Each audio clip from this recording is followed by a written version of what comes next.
Eternals. So Eternals is the latest instalment in the Marvel Cinematic Universe that continues Phase 4. We've already had 2 feature films. They are Shang-Chi and the Legend of the Ten Rings and Black Widow. Now this one, I kind of went into it thinking that it looks very different than anything that we've seen so far in the MCU. And we had that initial impression about Guardians of the Galaxy when that first came out in 2014. It raised questions such as, how is it going to be included as part of the universe? How will it tie into the Avengers? And of course we did find out in later stages of the franchise.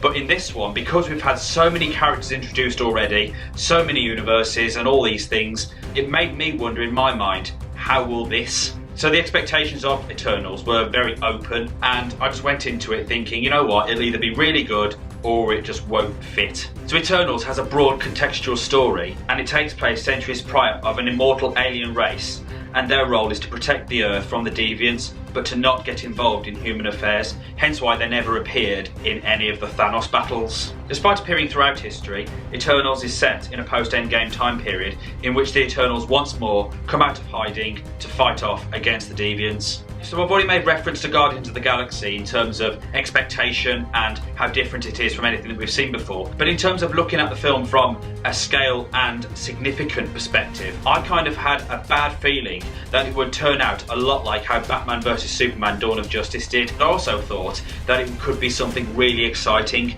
that would really make us want to see Eternals and Avengers and Guardians all come together in future installments. So it was either going to be one way or the other, but which way did it fall? I'm afraid to say that it didn't quite work, and it just felt very short, where it was like Batman vs Superman Dawn of Justice, where we just had too much too early. The MCU have been so brilliant at releasing films, developing the characters and building it up with excitement and executing it to perfection, as we found out in Avengers Endgame, but in a DCEU fashion as we found out with Batman vs Superman. Eternals did very much all come together at once. It was just too much and it just felt clunky. I think it just got a bit too much, and I get that Marvel are trying to expand the MCU even more, introduce new characters, but you've also got to build them up. You've got to create them and develop them, and then slowly but gradually bring them together, and that's what makes it exciting. And I know we've had the Avengers and the Guardians come together in a couple of films, and they've obviously had their fair share of origin films. Here, it just felt like something completely different. And as I say, I totally understand that Marvel are trying to, bring in more characters, expand the story a whole lot more. It just felt like the background story of why the Eternals are in the franchise, they just kind of missed a trick. It just lacked significance. It's almost like they just put it in for the sake of it. I just didn't like the logic about the fact that the most powerful beings on Earth, they couldn't interfere with human affairs to save the world, but they can now. It just didn't feel right. I mean, they got away with it to an extent with Captain Marvel, because her film was released in between Infinity War and Endgame, but the film is set in the 90s and she went to another universe. In many cases it could have been where the Guardians are, so you got that idea that she was somewhere else, and it did work. It questioned a lot of fans, and it was obviously answered in Avengers Endgame. In this one, it just felt strange because they're on Earth and they just suddenly appear, and it just felt really strange. If they were from another world, I think it would work, but the fact is they're not, and it just felt a bit weird. Now, the film was made by Oscar-winning director Chloe Zhao, and it is the first time that we've actually had an Oscar winner take charge of an MCU film. And if there's anything that this film proves in many respects, it's that just because you've won an Oscar, it doesn't mean that it's going to be the best one. Sometimes it works and sometimes it doesn't, and in this case it didn't. It just felt flat, it just lacked direction, it just lacked any kind of drive, any kind of feeling. And I get that they're trying to make it as some kind of high production epic.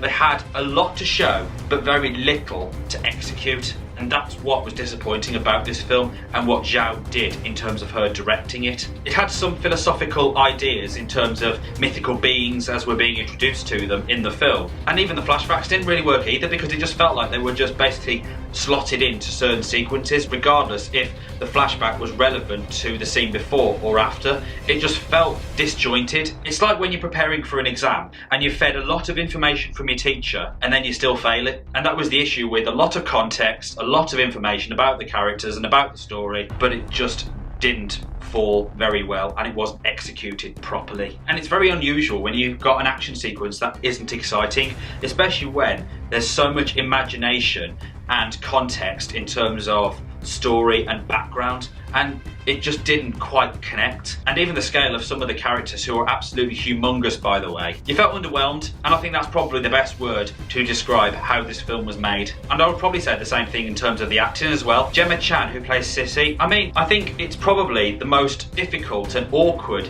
leading superhero role that we've probably seen in the MCU so far. She just felt flat, she was wooden, and I just didn't feel engaged by anything really. She wasn't portrayed as this very powerful being who was going to fulfill her destiny within the Eternals group, and she just lacked that power and that emotion and that journey. Maybe that will come in time if we get more sequels, but judging from just this film alone, it just didn't quite work. And as a leading superhero, you need to feel that connection almost straight away, but in this case it wasn't quite there. And I think what was frustrating, it wasn't down to Chan's performance, it was more about the writing of it. The film is 157 minutes long. It's a long film, and I appreciate, there's a lot of characters to develop and, introduce and all of that, but they were still underdeveloped. There wasn't really any kind of idea of, oh, he does this, oh, he does that. This is what we're going to do, this is what he's going to do, this is what she's planning to do. You just didn't feel that. There was just loads of information within the story, and it was just cluttered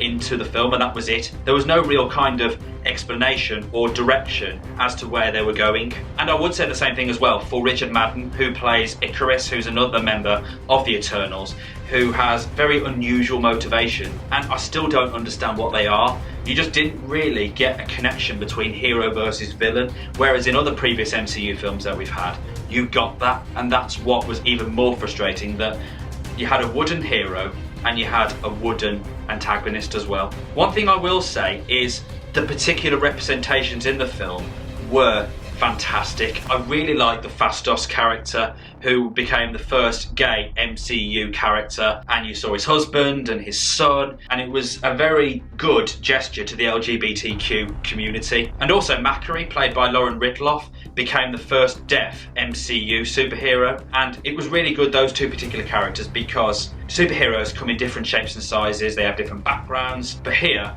we are opening whole new worlds now. The representation is getting bigger and bigger by the margin, which is absolutely fantastic in terms of going forward, not just for the MCU and films, but in general, and that's what I will applaud this film for massively. Absolutely brilliant. And of course in the MCU there's always some veteran actors who appear in the film, and in this one we got Salma Hayek and Angelina Jolie, who both play Eternals members. And I felt with Salma Hayek's performance, I actually kind of enjoyed it. And what I got with Hayek's performance, as opposed to the leading character, you knew that she was powerful and you felt that, but it just wasn't quite, again, executed to the potential. And Angelina Jolie's performance in the film as well was just criminally underused. Even though she was in the film for the vast majority of the time, she was just an underdeveloped, underwhelming character. You could see that she had some kind of powers. She was just basically this woman who was wielding a spear and a shield or whatever it was, but had zero personality. And also Game of Thrones star Kit Harington had a key role in this film as well, and he was underused and he underperformed. So overall Eternals was a disappointment. It just didn't live up to what it could have been, and it felt very much like a DCEU film. In fact, it made reference to a DC character. And even though I will admit I've never read the Eternals original comics and have only been introduced to them for the first time in this film, I've got from this that